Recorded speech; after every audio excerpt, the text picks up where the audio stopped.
मेरा प्रिय भाइयों और बहनों, यीशु मसीह का नाम से हम आप सब लोगों को स्वागत करता हूं।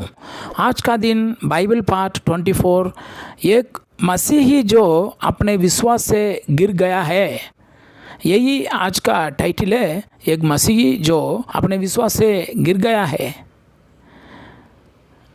ये यूट्यूब चैनल का नाम मसीह की गलीसिया Hindi church of Christ, Hindi COC मसीह की गलीसिया। आप सब लोग ये सब्सक्राइब करना, शेयर करना और बेल बटन दबा देना, लाइक बटन भी दबा देना। बेल बटन दबा दे तो आपको सभी नोटिफिकेशंस आपको बराबर समय में आ जाएगा। आप सुन लिए, बहुत बढ़िया है। 23 पार्ट कंप्लीट हो गया, वो भी पढ़ना। डिस्क्रिप्शन बॉक्स में हमारा डिटेल्स भी है, आप हमारा पास फ़ोन में बातचीत कर सकता हूँ और लेटर भी आप डाल सकता हूँ और जवाब लिख के भी आप भेजना। सर्टिफिकेट मिलेगा। सर्टिफिकेट का मतलब ये नहीं है आपको गवर्नमेंट जॉब मिलेगा, ऐसा नहीं है।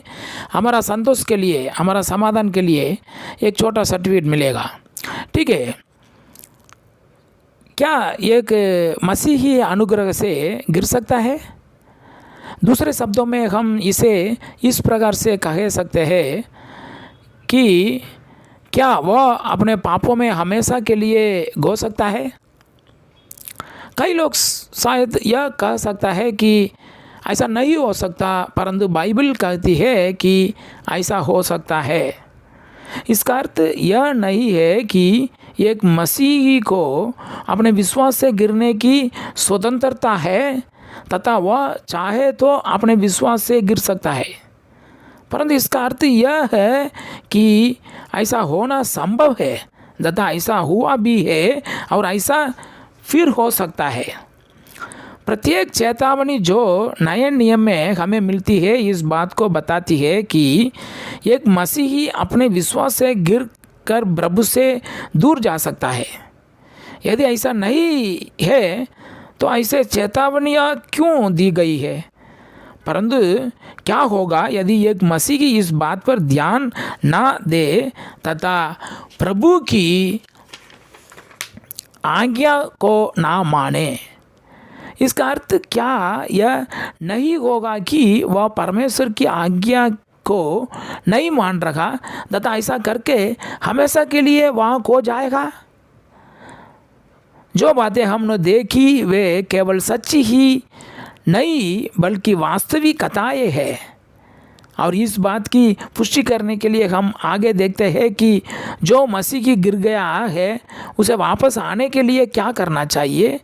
यदि वह मन से वापस आना चाहता है, यदि वह अपने पगले जैसे प्रेम को पाना चाहता है, तब उसे क्या करना चाहिए?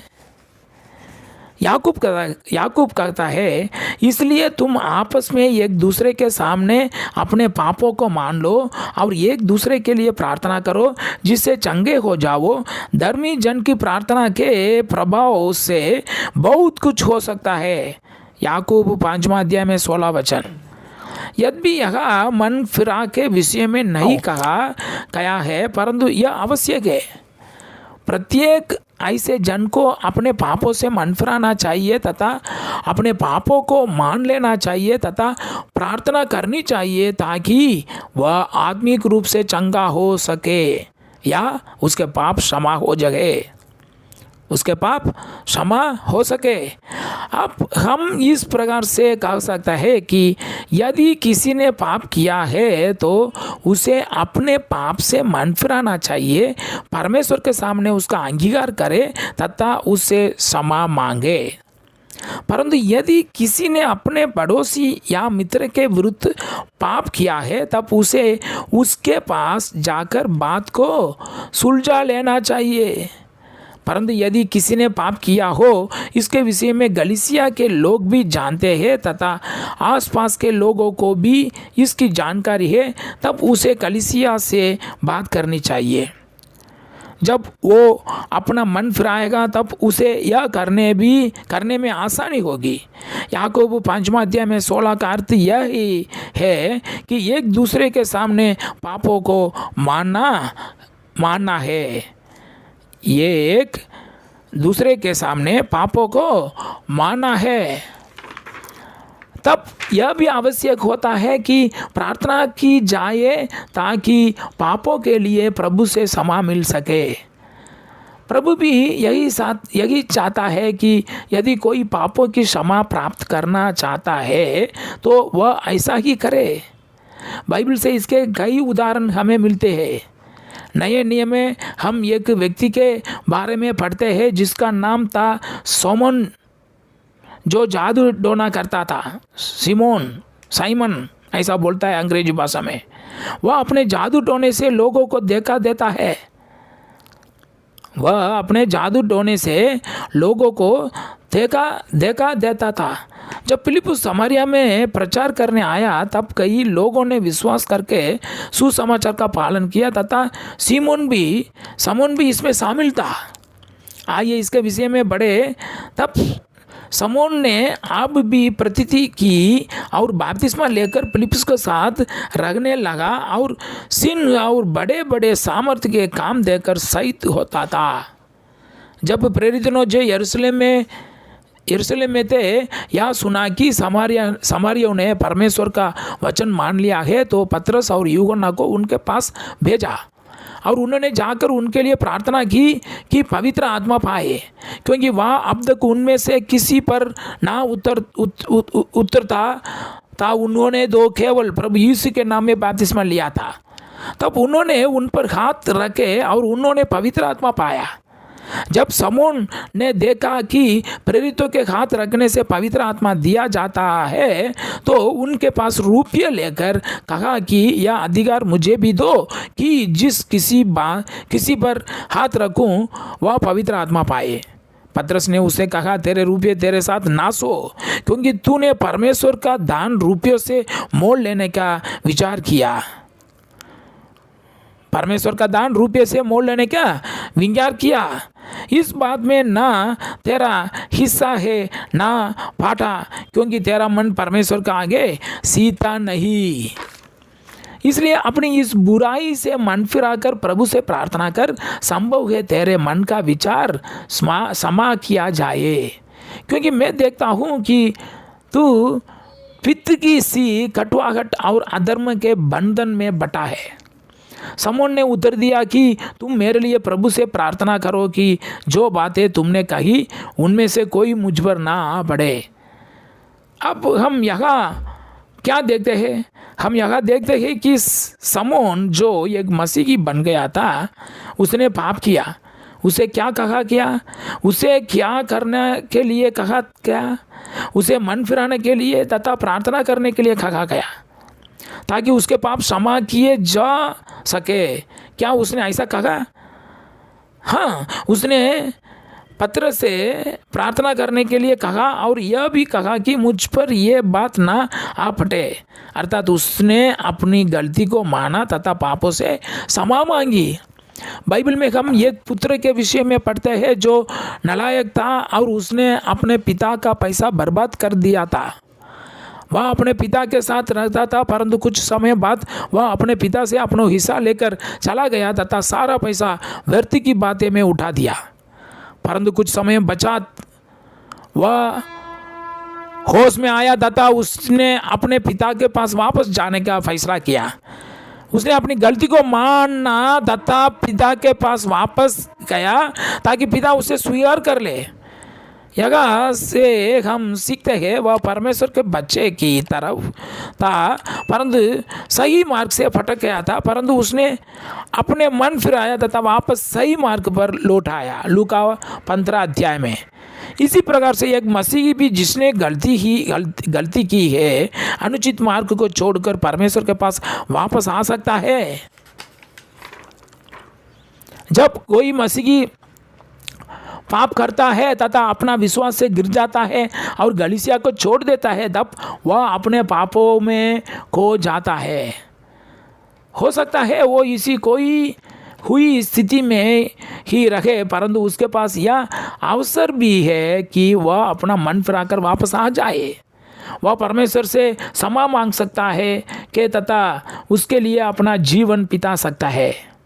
मसीही बनकर हम पुराना पाप पूर्ण जीवन नहीं बिता सकते, क्योंकि यदि हम ऐसा सोचते हैं तो वह अनुचित है। यदि हम जीवन का मुकुट चाहते हैं तो हमें वैसा जीवन व्यतीत करना पड़ेगा जैसा बाइबल हमें बताती है। मेरा प्रिय भाई और बहनों, आज का दिन हम यही देखा, एक मसीही आदमी है, एक मसीही भाई है, एक मसीही बहन है, वो विश्वास में से गिर जाने के लिए बहुत मौका है। कुछ समय बीच में आएगा, वो भी गिर जाएगा विश्वास में से, वापस ये दुनिया का बातों में चला जाएगा। लेकिन ऐसा नहीं है जरूरी चला जाना पड़ेगा, जरूरी नीचे गिर जाना पड़ेगा, ऐसा ज़रूरत नहीं है। हाँ, कुछ समय ऐसा हो गया, लेकिन आप चिंता मत, हम वापस आने के लिए परमेश्वर हमको बुला रहा है। यीशु मसीह के नाम से हम प्रार्थना करेंगे, अपना मुख से अंगीकार करेंगे, मैं पाप किया, ऐसा है, मन फिराना ज़रूरत है, वह वापस आने की ज़रूरत है। हाँ, मैं एक दूसरा भाई का विरोध में कुछ गलती किया, पाप किया, तो वो भाई के साथ में हम बातचीत करना चाहिए, साथ में प्रार्थना करना चाहिए, मन फिराना चाहिए, अपना मुख से ये पाप अंगीकार करके माफ़ी मांगना चाहिए वो भाई के पास।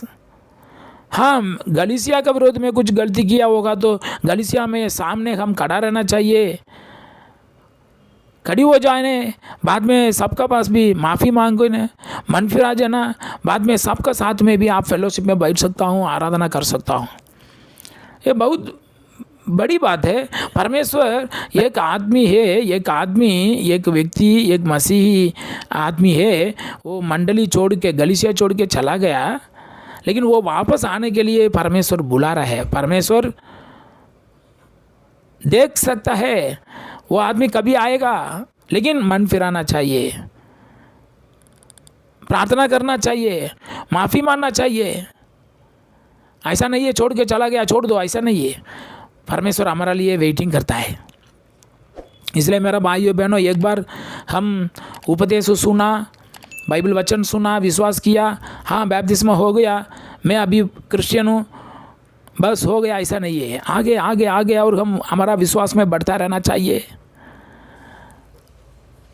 और आगे बढ़ना चाहिए। रोज़ बाइबल पढ़ने का, प्रार्थना करने का, विश्वास में स्थिर होने का, और प्रति सप्ताह का पगला दिन हम फेलोशिप में बैठने का, परमेश्वर के यीशु मसीह के नाम से आराधना करने के लिए, ये पूरा भी हम करना चाहिए, फल देना चाहिए। और बाइबल में क्या क्या कहता है, एक मसीह की व्यक्ति क्या क्या करना ज़रूरत है, वो पूरा भी हम करना चाहिए। हाँ, कुछ बीच में कुछ अटकता है, लेकिन हम प्रार्थना करके वही सही रास्ता में हम आगे जाना पड़ेगा। पूरा का पूरा गलीसिया छोड़ के चला जाओ, ऐसा नहीं है। पूरा का पूरा अपना भाई बहन को छोड़ के चला जाओ, ऐसा नहीं है। मेरा प्रिय भाई और बहनों, इतना सारा उदाहरण देखा है, आपको भी बहुत सारा उदाहरण मालूम है, वो पूरा भी आप पढ़ना, वापस सोचना। हमारा परमेश्वर दयालु प्रभु अनुग्रह देव हमारा लिए, हमारा पापों क्षमा करने के लिए यीशु मसीह की दुनिया पर भेज दिया। इसलिए हम वही रास्ता में हम आगे बढ़ेंगे। बहुत धन्यवाद। ये यूट्यूब चैनल का नाम मैं पहले बोला था, हिंदी COC मसीह की गलीसिया। आप ये सब्सक्राइब करना, शेयर करना। बहुत सारा भाई बहन है, अपना व्हाट्सएप ग्रुप है, फेसबुक है, आप ज़रूरी शेयर करना और बेल बटन ज़रूरी दबा देना, वो पूरा नोटिफिकेशन आपको मिल जाएगा। और लाइक बटन भी दबा देना, क्योंकि आप ये वचन, ये वीडियो सुनने के बाद में आप लाइक बटन दबा दिया तो बहुत सारा लोगों को ये ऑटोमेटिकली फॉरवर्ड हो जाएगा, बहुत सारा लोग ये शुद्ध उपदेश सुनेगा। आज का दिन बहुत सारा रास्ता है, बहुत सारा विश्वास है, बहुत सारा ग्रुप है, लेकिन यीशु मसीह क्या मंडली बनाया, क्या गलीसिया बनाया, क्या उपदेश बनाया। यीशु मसीह का नाम का द्वारा कौन आराधना करता है, यीशु मसीह का उपदेश का अधिकार, उपदेश का अनुसार कौन आराधना करता है, उन लोग के साथ में हम जुड़ाई होना चाहिए, उन लोग के साथ में हम आराधना में बैठना चाहिए। यही बात है। आज ये 24 पार्ट कंप्लीट हो गया, आने वाला समय में और 6 पार्ट बाकी है, हम देखेंगे, आगे बढ़ेंगे। बहुत बहुत धन्यवाद। Praise to God in Jesus Christ's name. Amen.